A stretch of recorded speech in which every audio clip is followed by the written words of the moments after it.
Hello everyone, एक बार फिर से स्वागत है आपका हमारे यूट्यूब चैनल श्री जी एजुकेशन पे। जैसा कि आप सबको पता है कि हम सोल्व कर रहे हैं क्लास 10th आरबीएससी का जो अपकमिंग साइंस का एग्ज़ाम है उसके लिए इम्पोर्टेंट क्वेश्चंस। ये जो क्वेश्चन है ये लास्ट आपके 3 डे की जो आपकी प्लानिंग है उसके लिए बहुत इम्पोर्टेंट है, क्योंकि आपको इन 3 दिनों में जो आपके पास बचे हैं, इन 3 दिनों में आपको बेसिकली एक तो आपको आपके जो भी नोट्स हैं उनको रिवाइज करना है, और एक ये इम्पोर्टेंट क्वेश्चन की जो हमारी सीरीज़ है इसको बार बार रिवाइज करना है, ताकि आप अपने एग्ज़ाम के अंदर जो आपका फिज़िक्स और केमिस्ट्री का जो क्राइटेरिया है 50 मार्क्स का जो पेपर है, जिसमें आपके 80 मार्क्स का टोटल पेपर है, जिसमें 50 मार्क्स का फिज़िक्स और केमिस्ट्री है, तो आप इसमें अच्छे से अच्छा स्कोर कर सकें। इसी सीरीज़ में हमारे पास इम्पोर्टेंट क्वेश्चन हम लेके आए हैं chapter 11 human I and colourful world, जो कि एक फिजिक्स का इम्पोर्टेंट चैप्टर है। इस चैप्टर में जो बेसिकली हमारे पास जो टॉपिक है, कुछ इम्पोर्टेंट टॉपिक है। फर्स्ट टॉपिक जो है हमारे पास वो है स्ट्रक्चर ऑफ आई, फिर है defect and their correction, prism है, डिस्पर्जन है और एटमॉस्फेरिक रिफ्लेक्शन के कुछ एग्जाम्पल हैं। तो इसी में हम देखते हैं कि जो हमारा फर्स्ट क्वेश्चन है वो है which colour of light is used in the signal of danger, यानी जो डेंजर सिग्नल है, डेंजर सिग्नल के लिए हम कौन से कलर की लाइट का यूज करते हैं। तो आपको बेसिकली पता होगा कि जो खतरे के निशान या डेंजर जो है वो रेड कलर से बनाए जाते हैं। इसका कारण ये होता है कि जो हमारे पास 7 कलर है, जिनको हम इस फॉर्मूले विबग्योर से याद रखते हैं, तो इसमें जब स्कैटरिंग की बात की जाती है तो वॉयलेट कलर की वेवलेंथ जो है वो सबसे स्मॉल होती है, जबकि रेड की वेवलेंथ सबसे ज़्यादा होती है। तो वॉयलेट की वेवलेंथ कम होने के कारण इसकी स्कैटरिंग सबसे ज़्यादा हो जाती है, स्कैटरिंग हाईएस्ट होती है, जबकि रेड की जो स्कैटरिंग है वो लीस्ट होती है, कम होती है। तो जबकि रेड की स्कैटरिंग कम है, इसलिए हम इसका यूज़ कर सकते हैं डेंजर सिग्नल्स में, ताकि ये हमें काफ़ी दूर तक नज़र आए। तो इसलिए हम यहाँ पे कौन सा कलर यूज़ करते हैं, रेड कलर यूज़ करते हैं। नेक्स्ट क्वेश्चन है हमारे पास human eye is capable of forming the correct image of an object place at different position, यानी अलग अलग पोजीशन पे ऑब्जेक्ट रखा हुआ है, उसकी इमेज हमारी आंख के अंदर करेक्ट पोजीशन पे बन जाती है।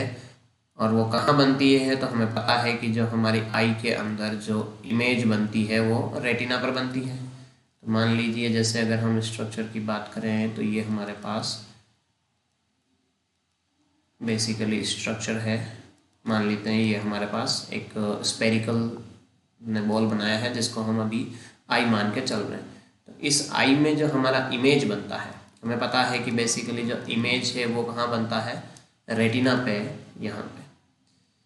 तो रेटिना पे इमेज बनने का कारण क्या है, बेसिकली किस चीज़ के कारण जो है वो रेटिना पर इमेज बनती है। तो हमें पता होना चाहिए कि ये जो हमारे पास ये लेंस है, जो कि एक आई लेंस है, कॉन्वेक्स लेंस, ये कॉन्वेक्स लेंस जिसकी फोकल लेंथ क्या है, एडजस्ट की जा सकती है, और इसकी फोकल लेंथ को एडजस्ट करने का काम होता है सिलेरी मसल्स का। सिलेरी मसल्स का मतलब सिलेरी मसल्स जो है वो हमारी आई लेंस की फोकल लेंथ को क्या करती है, एडजस्ट करती है, या फिर उसकी पावर को एडजस्ट करती है। अब इसी को, ये जो पावर एडजस्टमेंट करती है सिलेरी मसल्स, इसी को हम कहते हैं पावर ऑफ एकोमोडेशन। तो इस पावर ऑफ एकोमोडेशन के कारण ही हम क्या है, बेसिकली कहीं पे भी जो ऑब्जेक्ट रखा है उसको हम आसानी से, उसकी इमेज जो है वो हमारी आई पर बन जाती है। तो इसका मेन रीज़न जो है वो होता है पावर ऑफ एकोमोडेशन। तो हमारा करेक्ट आंसर हो जाएगा option B, power of accommodation. Next question है हमारे पास कि जो रेटिना है उस पर जो इमेज बनती है वो कैसी होती है। तो बेसिकली आपको पता होना चाहिए कि जो आपकी आई है, उस आई के अंदर जो आपका इमेज है आई में जो आपका इमेज है वो इमेज बेसिकली कहाँ बनता है, रेटिना पर बनता है, ये आपको पता होना चाहिए, रेटिना पर। और ये बनाने का काम कौन करता है, तो बेसिकली ये एक कॉन्वेक्स लेंस करता है जो कि हमारी आंख में लगा होता है। तो इस कॉन्वेक्स लेंस से जो इमेज बनती है वो कैसी होती है, ऑलवेज रियल एंड इन्वर्टेड। अब ये इन्वर्टेड इमेज जो बन रही है उसके जो डेटा है या फिर जो हमें इंफॉर्मेशन दिख रही है वो उसको एनालिसिस करने का काम होता है ब्रेन का, और ब्रेन तक ये ले जाने का काम होता है ऑप्टिकल नर्व का। तो बेसिकली इमेज जो है वो वास्तव में तो रियल एंड इन्वर्टेड बनती है, लेकिन हमारा ब्रेन जो है उसको एनालिसिस करके हमें बताता है कि भाई आपने क्या देखा। तो हमें उसका इमेज जो है वो सीधा ही नज़र आता है, लेकिन आंख के अंदर जो इमेज है वो कैसा बनता है, इन्वर्टेड एंड रियल। ये चीज़ आपको ध्यान रखनी है। नेक्स्ट क्वेश्चन है, the change in focal length of eye lens for the near and distance object to form a clear image is due to. यानी फोकल लेंथ जो है उसमें चेंज का कारण कौन है, यानी हमारे आंख की जो फोकल लेंथ होती है उसका चेंज बेसिकली किसके द्वारा होता है। तो आपको पता होना चाहिए कि जो सिलेरी मसल्स है वो क्या है, फोकल लेंथ को चेंज करती है। और भी अगर हम इन ऑप्शंस की बात करें तो यहाँ पे जो रेटिना है, रेटिना आपको पता होना चाहिए कि रेटिना पे क्या बनती है, बेसिकली रेटिना पे इमेज बनती है। आइरिस क्या करता है, प्यूपिल की साइज को एडजस्ट करता है।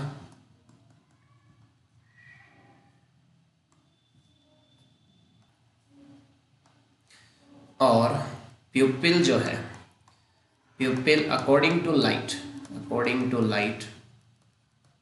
लाइट मतलब according to intensity of light, कितनी ब्राइटनेस है उसके हिसाब से प्यूपिल की साइज क्या होती है, एडजस्ट होती है, छोटी या बड़ी होती है। तो ये चीज़ आपको ध्यान रखनी है। नेक्स्ट क्वेश्चन है, the formation of rainbow is due to. Rainbow का जो फॉर्मेशन है वो किसके कारण है। तो रेनबो का हमने यहाँ पे क्वेश्चन और इन्वॉल्व किया है, तो वहाँ पे हम इसका डिटेल डिस्कशन देखेंगे। यहाँ पे हम देखते हैं कि जो इमेज है, सॉरी जो रेनबो है, रेनबो का फॉर्मेशन किसके कारण होता है। तो बेसिकली यहाँ पे हम देखते हैं कि जो रेनबो है वो refraction, dispersion of light in water drop के कारण होता है। इसको हम नेक्स्ट आने वाले क्वेश्चन में कंप्लीटली पूरा डिस्कस करेंगे कि रेनबो का फॉर्मेशन कैसे होता है। यहाँ पे हमने कुछ शॉर्ट आंसर टाइप क्वेश्चंस जो एक नंबर के हैं उनको इन्वॉल्व किया है। तो हमारा जो इसमें फर्स्ट क्वेश्चन है, what do you mean by cornea, cornea क्या होता है।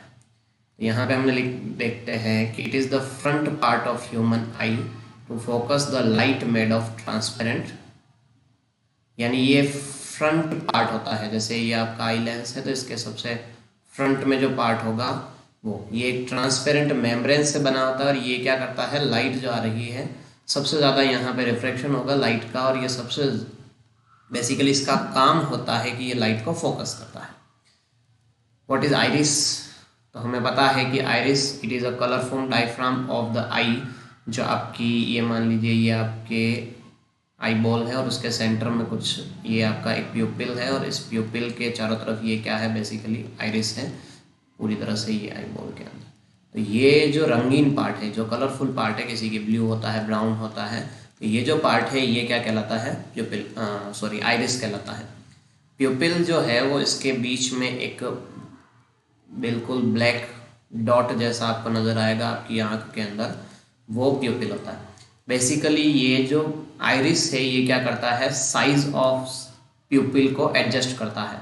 जैसे कि आपको पता होना चाहिए कि कम ब्राइटनेस होगी तो प्यूपिल की साइज बड़ी हो जाएगी with the help of iris, और अगर ज़्यादा ब्राइटनेस है, हाई ब्राइटनेस है, तो प्यूपिल की साइज छोटी हो जाती है। तो आपको पता होना चाहिए आइरिस क्या होता है। आइरिस जो है वो क्या है, colourful diaphragm of the eye which expand and contract to regulate the size of central opening called pupil. यानी जो बीच में जो ओपनिंग है उसको रेगुलेट करने के लिए जो काम में आता है। व्हाट इज एकोमोडेशन, तो प्रीवियस क्वेश्चन में हमने डिस्कस किया था कि एकोमोडेशन क्या होता है। एकोमोडेशन का मतलब होता है कि जो आपकी सिलेरी मसल्स है उनकी हेल्प से आपकी जो आई का जो लेंस है उसकी फोकल लेंथ को चेंज करना।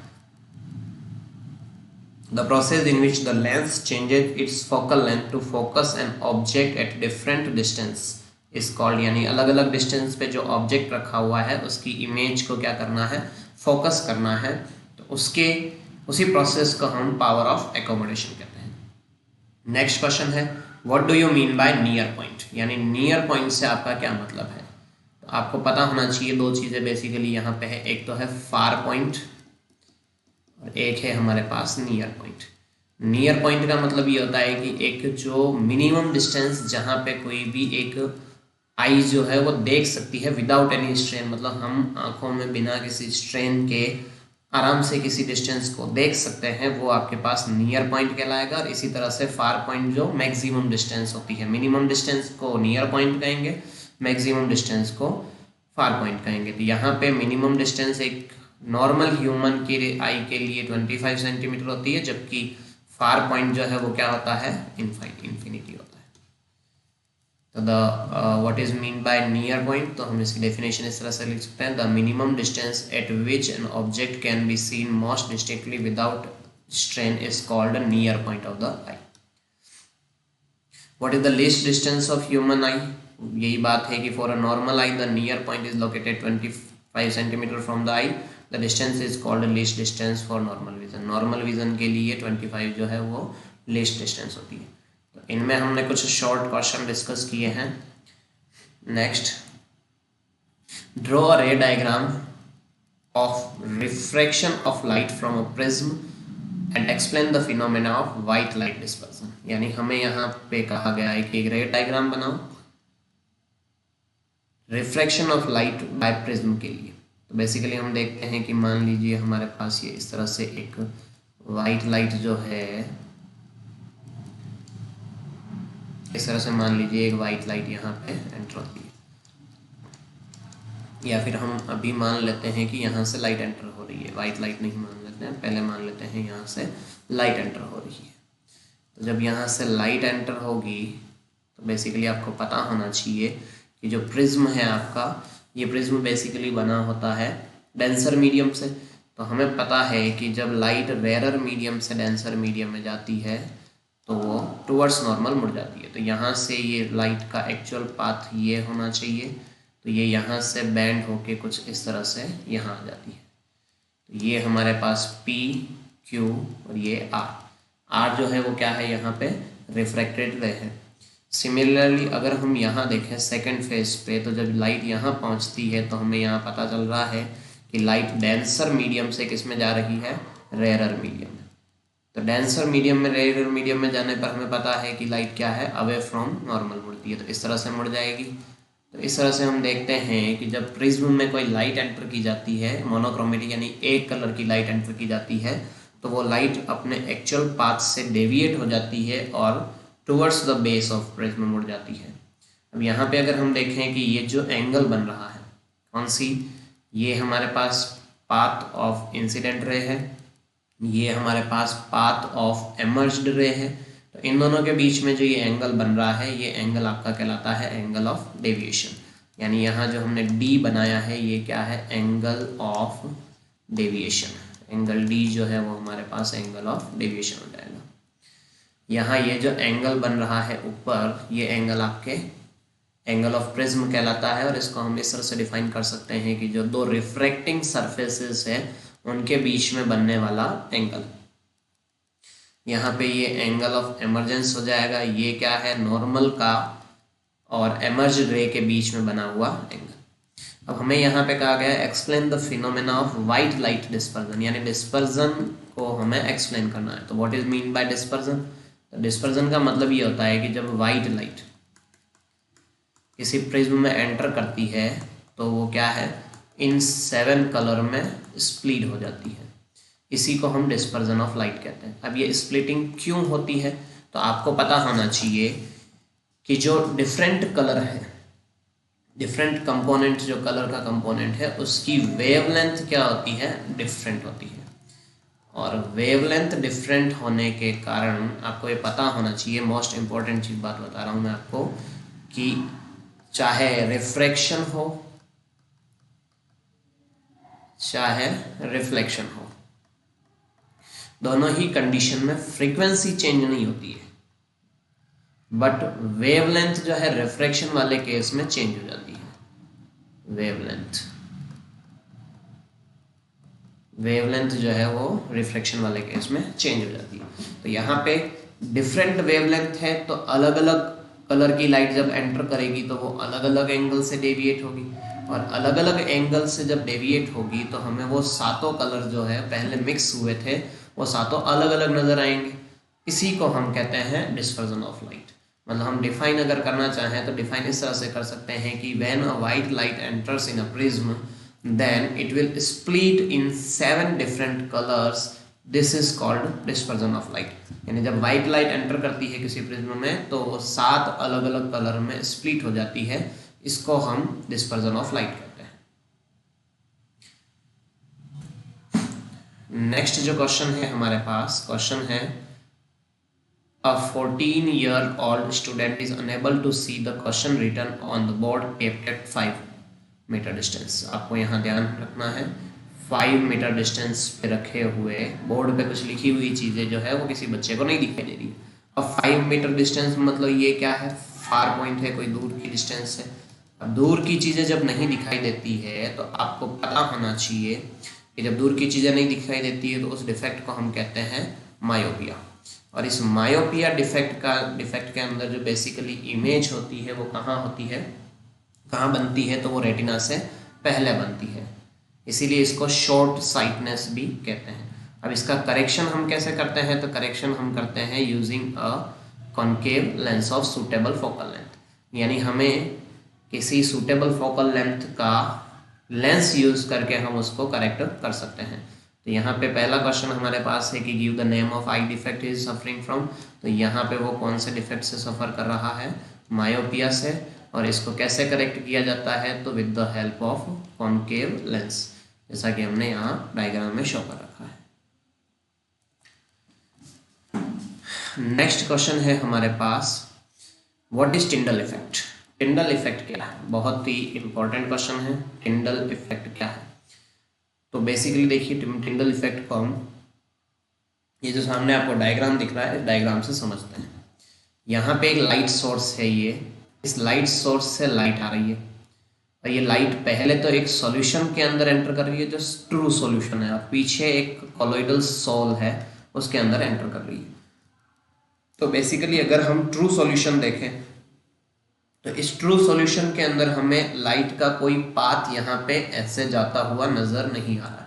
मतलब हमें यहाँ ऐसा नहीं पता चल रहा है कि इस पाथ से लाइट जा रही है, लेकिन जब ये लाइट कॉलोइडल सॉल्यूशन से गुजरती है तो देखिए आपको यहाँ पे ये क्लियरली लाइट का एक पाथ विजिबल है, ये वाला। तो ये जो पाथ लाइट का हमें विजिबल है ये ही टिंडल इफेक्ट कहलाता है। बेसिकली हम टिंडल इफेक्ट को इस तरह से कह सकते हैं कि जब लाइट किसी कॉलोइडल सोल के अंदर एंटर करती है तो कॉलोइडल सोल में एंटर करने पर क्या होता है कि उसमें स्कैटरिंग के कारण उस सोल के अंदर जो लाइट है उस लाइट का पाथ जो है वो हमें क्लियरली विजिबल होता है। इसी को हम टिंडल इफेक्ट कहते हैं। नेक्स्ट जो है, why the colour of clear sky is blue. अब स्काई का ब्लू कलर क्यों है, स्काई ब्लू, तो इसको भी हम समझ सकते हैं स्कैटरिंग ऑफ लाइट के हिसाब से।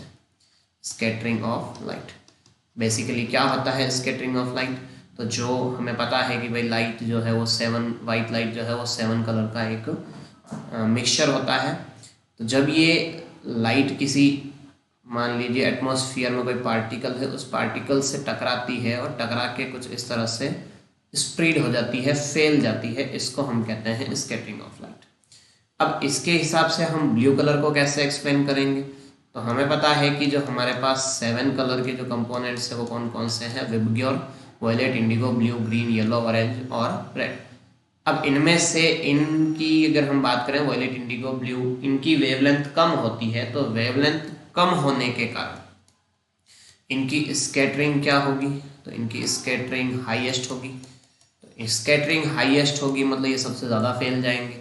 अब हमारा जो ब्रेन है वो ब्लू कलर के लिए ज़्यादा सेंसिटिव है। मतलब हम अगर अलग अलग कलर हैं हमारे सामने तो उन अलग अलग कलर में से हम ब्लू कलर को आसानी से देख सकते हैं, समझ सकते हैं, इसलिए हमें आसमान का रंग ब्लू दिखाई देता है। तो क्वेश्चन अगर पूछ ले कि व्हाट इज द फिनोमेना, तो फिनोमेना आपको ध्यान रखना है कि जब वाइट लाइट किसी पार्टिकल वगैरह से टकराती है तो टकरा के वाइट लाइट का क्या है, स्कैटरिंग हो जाती है। और स्कैटरिंग सबसे ज़्यादा किसकी होती है, तो वो होती है ब्लू वायलेट इंडिगो की।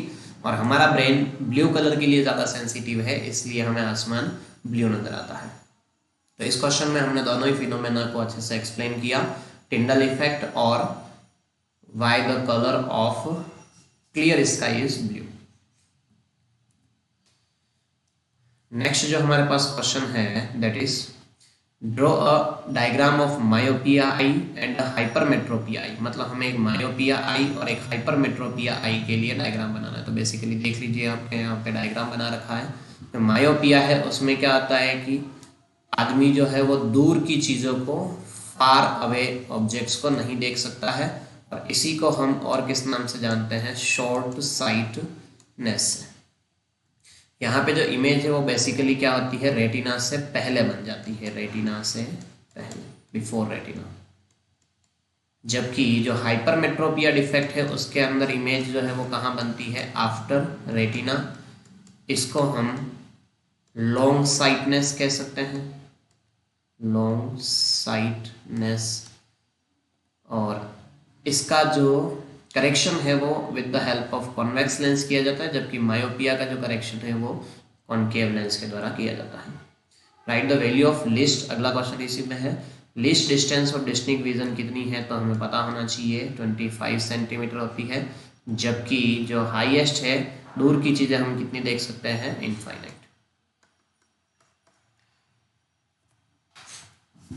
अब यहाँ पे हमने कुछ इन्वॉल्व किए हैं कुछ एटमॉस्फेरिक रिफ्रैक्शन के फिनोमेना से। यहाँ पे हमने कुछ नेचुरल फिनोमेना को इन्वॉल्व किया है, जैसे कि फर्स्ट है हमारे पास ट्विंकलिंग ऑफ स्टार।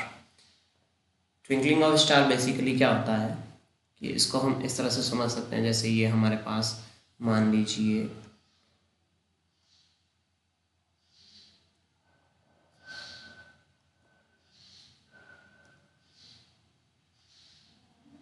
ये हमारी अर्थ है, और अर्थ के चारों तरफ एटमॉस्फेरिक ऐसे लेयर्स होती है,